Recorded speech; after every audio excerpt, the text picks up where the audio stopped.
Hello and welcome to the third episode of Jesuit Gupshup.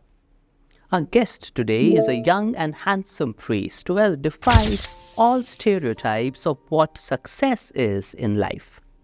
With a fantastic sense of humor, he is not only a popular professor but also a pastor loved by the youth. Along with Niharika D'Souza from Our Lady of Lourdes Church, Orlim, here's Father Arun Philip Simon, S.J. Hello, Father Arun. Hello, Niharika. Welcome to today's episode of Jesuit Gupshup. Thank you. Thank you for coming. We know that you've had a fascinating journey from a chemical engineer to a Jesuit priest. Could you tell us some significant events of your journey? I think the first significant moment was definitely my parents and their life, their spirituality, the way they practice their faith. That was definitely the primary inspiration for me. When I was doing my studies at IIT Bombay, I was also involved with a movement called Jesus Youth. It was a time of intimate personal relationship with Jesus and definitely with others, which made me ask the question of joining the Jesuits or things like that. And maybe once I joined the Jesuits, definitely the most powerful experience for me was that experience of God and unconditional love of God, God who loves you for what you are, beyond all your struggles, difficulties, sin, whatever you call, God just loves. And probably that's an experience that I carry along, but still in whatever way possible, I try to live out that experience and share that experience with others. We know that your decision to join the priesthood must have broken many hearts. How did your family and your friends react to your decision?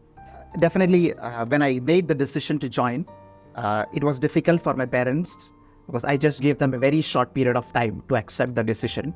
I made the decision and then finally I told them, yes, I have done this. So it was difficult for them, but I think in a very short period of time, by God's grace, they accepted that decision.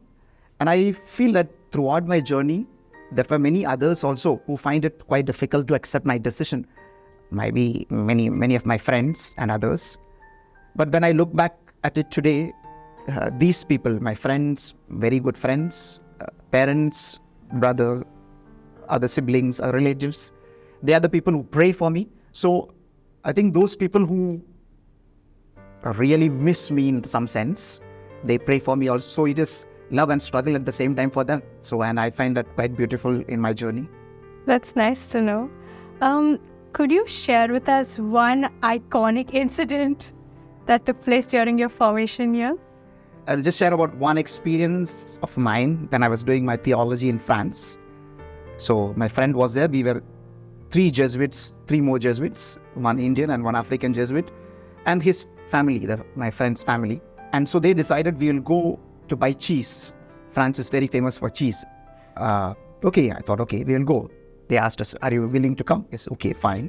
I asked them how many kilometers. They said almost maybe around 20 kilometers. I said, okay, 20 kilometers. And interestingly, we were going in 8 or 9 cycles. So it was a nice adventure we started. Afterwards, I started realizing they are going really fast. And I forgot to take my mobile. So there's no question of Google Map also. And we are really in the interior of France. So I have to go along with them. And I really struggled. So we reached after 1 hour of journey, we reached the place where we were about to buy the cheese. So I thought I reached almost 2-3 minutes late after the first group has arrived. I thought, okay, finally I'll take a rest for maybe 10-15 minutes while they go and check the cheese, find, buy and come. The shop was closed. We reached there, they said, come. We started back. Oh my God, that was really an experience for me. I cannot believe you traveled 20 kilometers? 20 kilometers one side. So 20 kilometers one side just to get cheese. yeah, so these are Just to get cheese. these are possibilities in France. Okay. How would you describe your experience in France for during your theological studies? In our classes, we are almost maybe 200 to 250 Jesuits, other religious, studying theology and philosophy in the college. But we are also almost 2,000 to 2,500 lay people doing different courses. May not be the full-fledged theology or philosophy program, but different courses. So for every course, we used to have so many lay people. and that adds a different flavor to the theological formation. Definitely, that was the first experience that is very powerful for me. The second experience was the method of study was quite different. We never used to have any exams in the traditional form. We used to have dissertations and other stuffs. So it was a formation where it was very much mentored by a particular professor. Definitely, they are not the ones who tell you what are the questions you have to ask and things like that, but they guide you once the questions are there. I find that formation was very much personal for me. And so probably that are the two experiences which I cherish a lot. What's your favorite thing about Orlam? Orlam is a very vibrant parish. It's a parish which is very welcoming, which accepts you and gives you wonderful feedback. And I enjoyed working with the youth, and I love being there. So you'll be going back to France to do your doctoral studies. What drew you towards it? Okay, I love philosophy. It's basically because philosophy helps us to ask a lot of questions. And at least I believe, I don't know whether everybody of you will agree or not, Jesus loves questions. Very honest, truthful questions.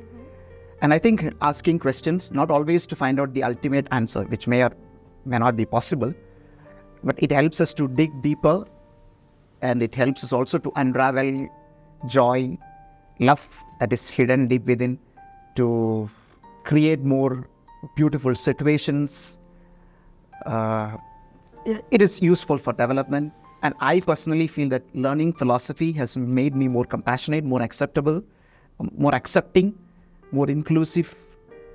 So I enjoy philosophy, and I enjoy teaching philosophy. I enjoy asking questions. How did you discover your love for philosophy? Philosophy is compulsory to become a priest. So once I started learning philosophy and also reading some books, especially in my year of juniorate, which is 1 year before the philosophy, generated a certain interest within my heart. It was something that attracted me. And I think it continues to attract me in some sense. Asking questions is always a good trait. And yes, if you had a message for the youth of today, what would you like to say? I personally believe that church needs youth and youth needs church. Now, when I say this statement, I think the first statement many of the youth can ask is, okay, it's wonderful to say such a statement, but church is not always a welcoming space for us. Maybe it is true to some extent, but we also see that there are many attempts made by so many people, definitely by the Pope and other people, but also by lay people in our own parishes, made small attempts to make the church a more welcoming space. And then I asked the question, who is the church? It's all of us. It is not just priests or religious or some parish council members, but all of us are the church. So if the church has to become a welcoming space, it's a responsibility of all of us. My message is, let us take this ownership of the church and make it a welcoming space for all of us, or truly church becomes a home. That's my dream. Probably I think that is something I tried to live a little bit when I was in the parish of Orlam, at least for some time. Now we have a simple rapid fire round for you, Father. Okay, first question. Describe yourself in 3 words. I am loving. That doesn't work in that way. Okay. Loving, kind, and questioning. Okay, good. Okay, a nickname given to you by school or college friends.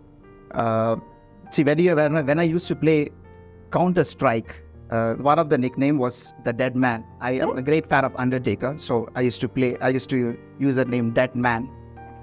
Your favorite saint? Saint Peter Faber and Saint Mary Magdalene, sorry.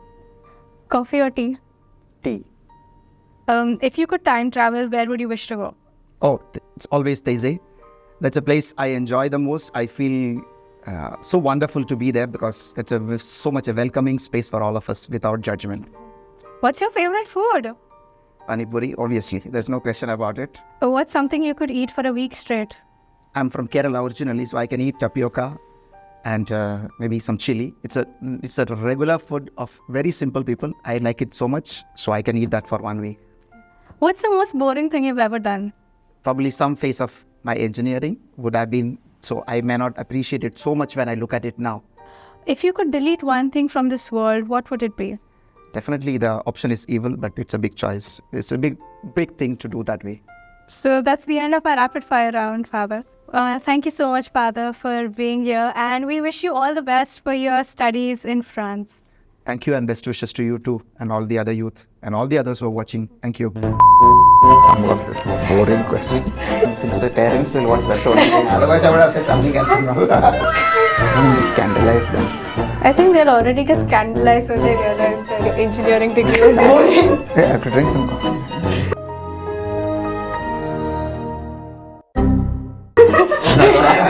What's your favorite color?